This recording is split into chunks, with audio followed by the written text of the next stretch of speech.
Today, March 23rd of 2019, marks 100 years of fascism.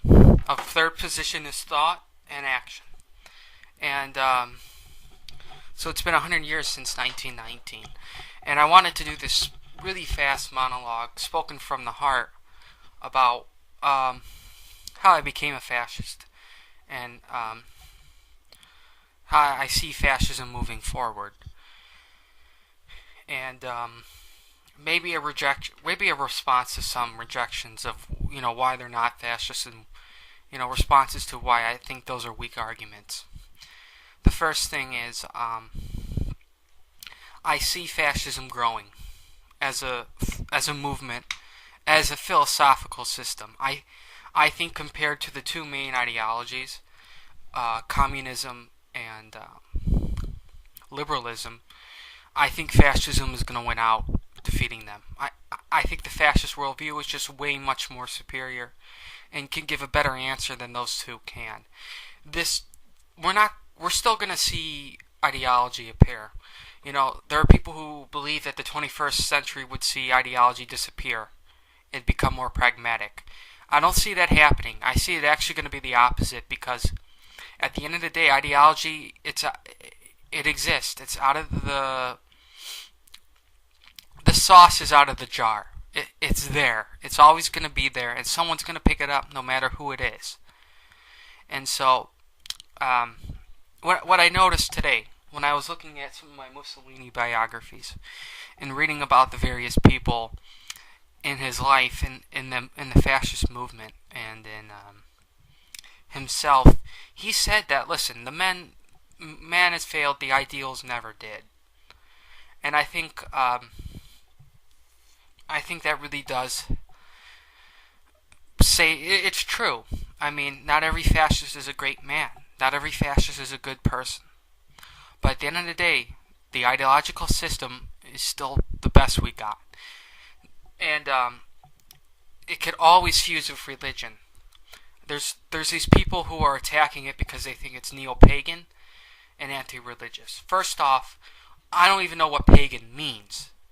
You gotta define me what paganism is. What's this neo-pagan? I got no idea. These people don't have a creed. To use it against fascism is not a very strong argument. The second is, it's not anti-religious. The reason why they had problems with the church had to do with two things. One is the Catholic Church, the papacy, has always been against nationalism. They were against Italian unification because they would lose their lands. And so now it became about their own self-interest.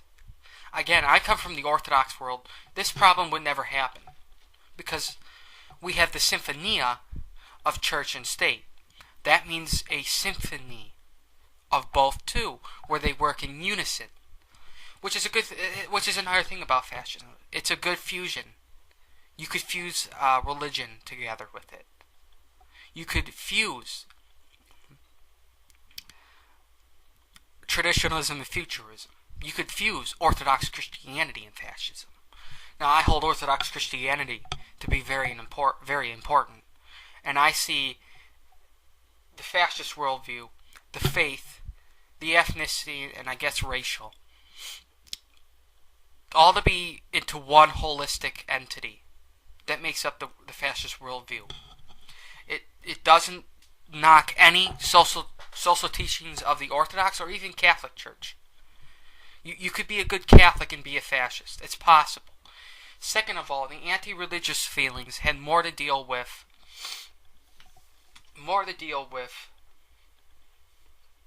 how are they going to organize youth. However, they organized that. Mussolini, by the way, changed a lot of his religious views towards the end of his life. I got the evidence to prove it. So, finally, spoken from the heart, why I became a fascist, and why it's so meaningful to me. First off, I'm very happy to be a fascist. I'm very happy to be a part of the worldview, to believe in it. I'm very happy. I found a lot more happiness in it.